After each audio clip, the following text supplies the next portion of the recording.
Destined One, Black Myth Wukong is chock full of secrets, but unless you know where to look, I can almost guarantee something has slipped under your nose.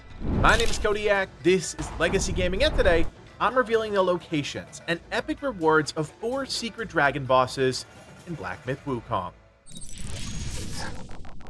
To level set, you might have seen a few of these secrets already on our Chapter 2 Secrets video. Our goal is to break down the major secrets of every chapter, but for the purposes of this video, we're going in fresh, as if starting from square one. In order to complete everything in this guide, you will need to have progressed through a majority of Chapter 4, but you can start the quest as early as Chapter 2. So to kick things off, we're going to head to the Valley of Despair Keeper Shrine. From here, we'll head down into the cave where we first fought the first Prince of Flowing Sand. Jump down into his arena, and you'll want to use the Wandering White Spirit that you obtained in Chapter 1 at this spot to create a crack in the wall. This will give you access to a secret underground area which contains a chest and the long scale, a key item needed to jumpstart this quest chain. From here, we're heading back to Chapter 1 and the Outside the Forest Keeper Shrine. Follow the path and hug the left side until you eventually reach the back of the area.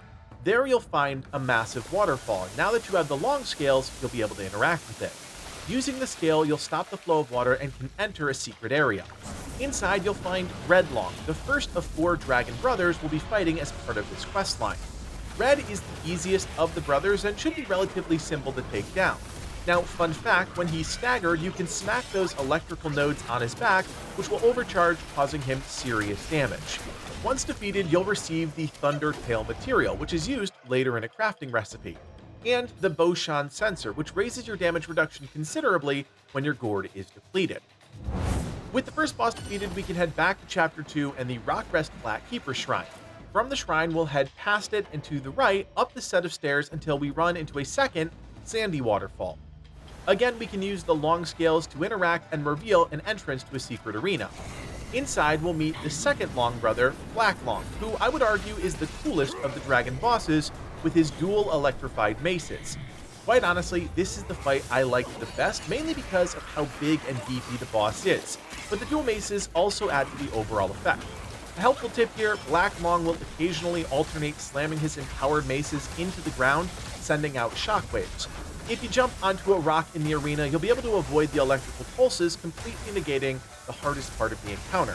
Once the boss is defeated, you can claim your prizes, which include the Thunderbone crafting material, which we'll use in just a second, as well as the Tridacna pendant, a curio that slightly reduces the cooldown of all spells.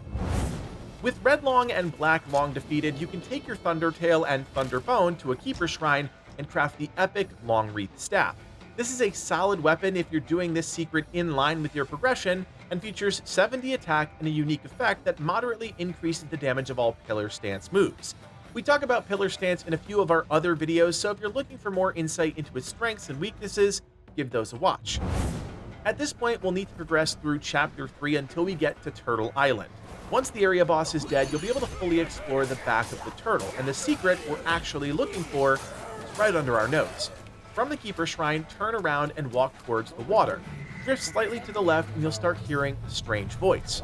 Notice there's a statue on the edge of the cliff, and if you get close enough, a cinematic will trigger, jump-starting the third encounter. Cyan Loong is a hybrid dragon and duelist, and he makes great use of his longsword to elegantly slice and slash you, while also gliding across the battlefield. Like the other dragons we fought as part of this secret, some of his abilities are empowered with lightning, and this might be a good time to recommend some shock-quelling powder. This is medicine that removes the shock state, while also providing some shock resistance for a short period of time. You can create this medicine yourself once you unlock Zhu Dog, and better yet, you can actually grow the materials required to make this potion at Zodiac Village, a secret location we talk about in a recent video. So, if you've not unlocked that hub, go check it out. Cyan Loong is tough, but it's a relatively straightforward encounter that blends dragon and sword abilities, and eventually you will defeat him. Claim your reward in the chest that spawns after his demise to receive the Mountain Shaking Claw material, something we'll talk about shortly. At this point, you've defeated 3 of the 4 Loong brothers, and there's only one left standing in your way. This time, we'll need to head to Chapter 4 and the relief of the Fallen Loong Keeper Shrine, found about halfway through Webbed Hollow. From here, head up the stairs and a cutscene will play revealing the fourth brother, Yellow Loong. Straight up, this is one of the most challenging encounters I've experienced in the game, and only 2 other bosses have taken me longer to defeat. Medicine is key when fighting this boss. If for nothing else, then it helps you internalize the fight mechanics because you can hang just a bit longer while learning the encounter. What's most challenging about the fight are Loong's combinations, which stretch on, it seems sometimes, forever. He's also got one of those wicked unblockable attacks that if he catches you, will do a crazy amount of damage you can't avoid. I'll admit, I was hit by it more times than I care to admit, but that's the cost of learning some of these boss battles. Eventually, and I do mean that, you will defeat this boss at some point. You'll witness a truly interesting cutscene that includes our dear friend the Gourd Master, who we first met all the way back in Chapter 1. Once the scene concludes, you'll receive your rewards, which include the mythical sea supporting tendon, as well as some Kun Steel and the golden carp curio. This is a very interesting item that, when equipped, moderately increases your chance of obtaining materials from defeated enemies. I haven't done any field testing with this yet to determine what enemies drop when this is equipped, so if you know, please leave us a comment down below. We'll discuss that mythical crafting material in a minute, but there's one more thing you need to know now that Yellow Loong is defeated. If you inspect his spear, you'll notice that you can interact with the item. Do so and you'll obtain the final transformation in the game, Golden Lining. This spell turns you into Yellow Loong for a short period of time, gaining access to a subset of his moves, while also granting you immunity to shock and also dealing Thunderbane. This is one of the coolest transformations in the game, mainly because it allows you to see through enemy attacks with its light-heavy combination. It's also the last transformation you can get in Black Myth Wukong. If you're interested in a full guide revealing the location and the strengths and weaknesses of each transformation, let us know below. It's something that's been on my mind, but I want to make sure there's enough of a demand before we make that video. Alright, now for the payoff. With the mountain shaking claw and the sea supporting tendon materials in your grasp, you can craft the mythical Golden Loong Staff. This is one of the first mythical weapons you'll most likely run across in the game, and man, is it just nasty, featuring 108 attack and a unique effect that still moderately increases the damage of all pillar stance moves, but also has the added ability to summon a long dragon when using a heavy attack with 3 or 4 focus points. Talk about making an impact, this weapon can easily carry you through the rest of the game. Now here's the kicker. You might not actually have enough Kun Steel to craft the weapon. You get 1 piece for defeating Yellow Loong, that's true, but you need at least 1 more, and to do that you'll need to defeat either the end boss of Chapter 4, the 100-Eyed Daoist Master, or the secret Chapter 4 boss, the Dusk Veil. If you want my opinion, quite honestly, you wouldn't be watching this if you didn't, I'd say you'll want to take a short detour and go kill the Dusk Veil, and hang with me for a minute because this actually requires another set of steps. To start, you'll want to travel all the way back to the Upper Hollow Keeper Shrine. From here, follow this pathway just past the shrine until you reach a jumping off point. Head to the bottom and navigate your way forward. You'll pass through some cocoon areas, and my suggestion is to just keep running. You'll eventually reach a ramp with one of those giant armored scorpions that gradually curves left. Just run. Don't stop and fight because there are a lot of enemies here. At the top, you'll find the Pool of Shattered Jade Keeper Shrine. From here, head up through the cocoons once more until you reach a small grotto and the Odd Cocoon.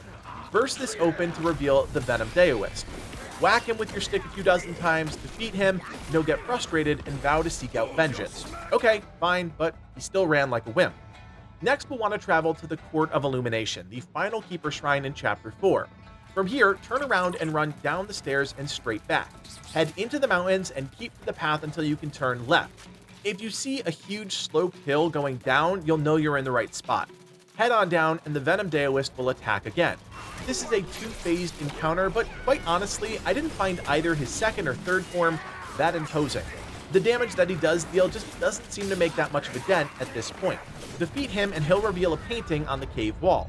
Interacting with this will magically transport you to the Purple Cloud Mountain, a secret area and home to a couple of crazy boss fights.